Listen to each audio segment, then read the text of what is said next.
Hello, movie nerds, and welcome back to Cinematic Sarcastic, a podcast that talks all things movies and television.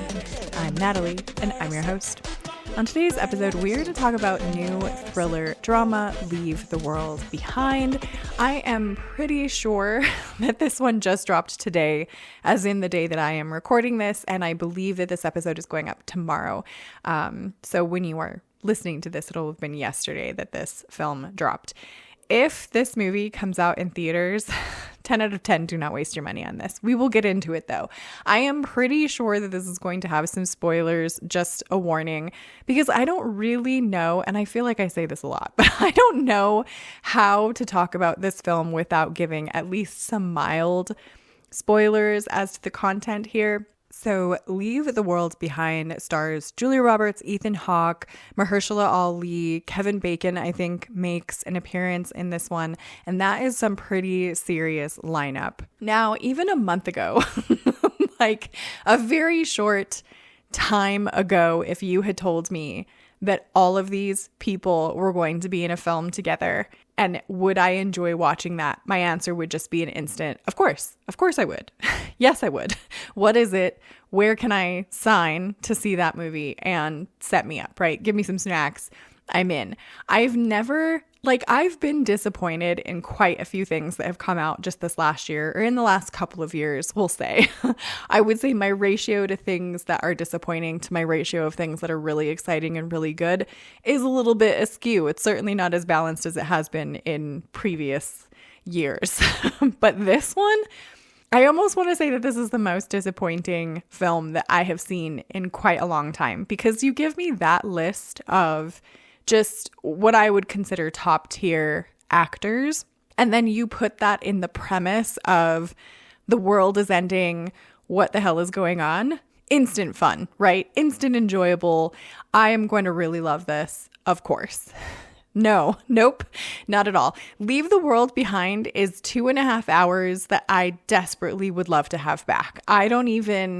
There's no question in my mind. I even tried to skip ahead a little bit, because obviously I was watching this at home. I was not in the movie theater. If I had been in the movie theater, there's no question in my mind I would have walked out. I would have just left, probably before the first hour of the film had even happened. And the fact that this has a 2.5 hour runtime is mind-boggling to me.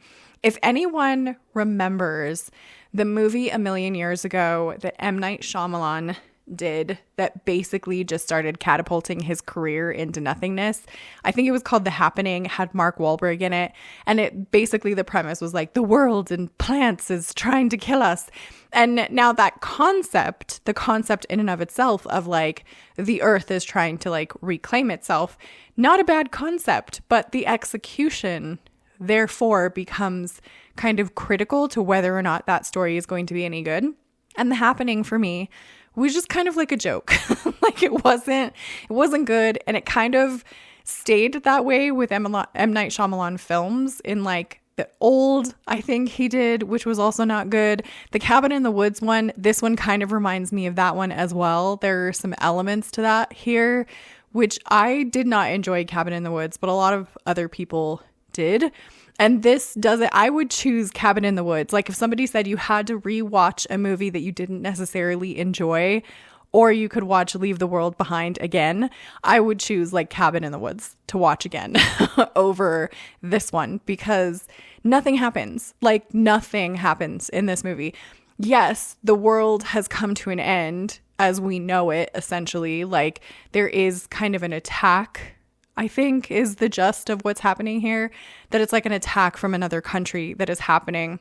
And it's a specific way that it's happening. So it's not an outright, we're just bombing another country or another country is bombing us. It's not like that. It's more of a cyber attack. They kind of explain it at the end. I don't want to give it away here, but you would think that premise would be terrifying. And then to call this a thriller, you would think there would be some thrilling moments. Nope. No. I mean, I guess I could sort of see how some of the moments in this film were meant to be more scary. And I feel like they tried really desperately to make that happen with the soundtrack. But it sort of gave me similar vibes to the movie that I just talked about. What was it? May, December, where I'm like, the soundtrack or the songs just sort of sound like a Lifetime movie network film. And this kind of gives me those vibes, like where the soundtrack, it's like it's using scary sounds to make something that is pretty mediocre seem terrifying. So I feel like the only real thriller element that is happening in this movie is just that the music is trying to make you think that you're scared when really nothing is going on. And like none of the story itself lends to you caring about what happens to any of these characters. Like, you have 2.5 hours of basically having the same 5 or so 6 characters that you're seeing constantly throughout that 2.5 hours, right? I don't care about any of them. I don't care if any of them survive. Like, they didn't spend any of the runtime making any of the characters enjoyable or likable or anything of that nature. Like Mahershala Ali, I will say his character's name is George. I will say he was the one that I probably enjoyed the most because he seemed the most like a realistic person. But none of the other characters feel like realistic people. Like, you have this 13-year-old little girl that's just obsessed with Friends. The world is coming to an end. All she cares about is whether or not she can watch the last couple of episodes of Friends. Like, what? Like none of these people, in my opinion, act like real people. Like, it just sort of seems like a script or a film person wrote what they feel like a person would be going through, but without giving any of that sort of connection or empathy or, you know, to where you would feel like, oh, if I was there with that person, the way that they're behaving would make absolute sense to me, that they would be behaving that way. No, like, all of these people are insane. At one point, and this is a spoiler, but at one point there is a boy, he's like a teenage boy. I want to say he's probably 16, maybe 17. He gets bitten by what I'm assuming is a tick, and just instantaneously, within like a day and a half, all of his teeth fall out. Okay. Like, and the way that the movie was explained was that it is not an environmental issue, but they put in so many like environmental or nature similar to The Happening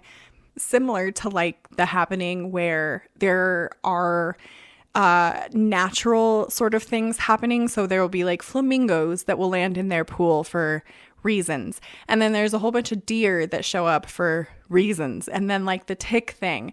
But there is no connection between any of them.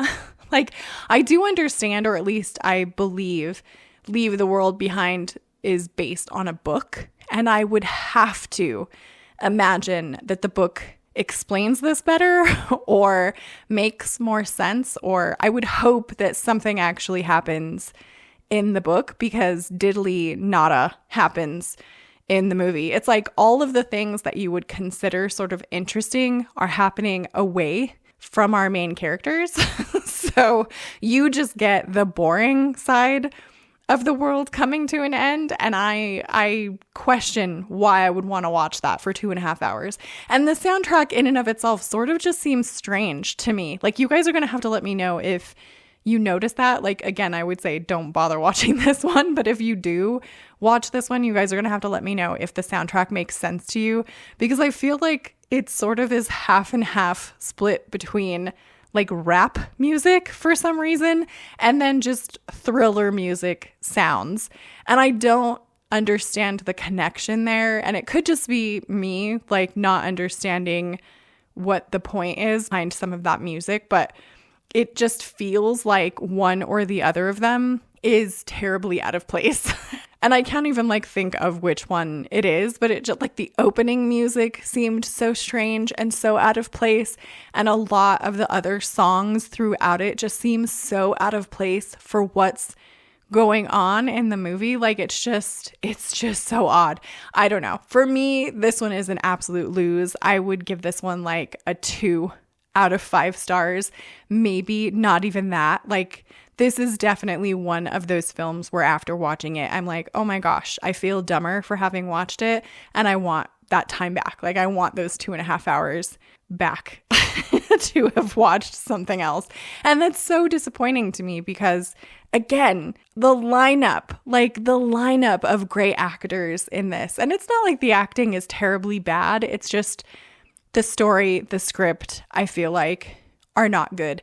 And I would be pretty disappointed if I was the writer of the book. If this is based on the book of the same title, and I'm not sure if it is or not, I would be pretty disappointed if this is what came out of my story. You guys are going to have to let me know what you think of this one. Leave the World Behind is a total fail for me. And yeah, that's all I really have to say about that. So those are my thoughts on Leave the World Behind. I would love to know what you guys thought if you have watched this one. Subscribe if you want to join the Movie Nerd family, and I hope to see you in the next episode.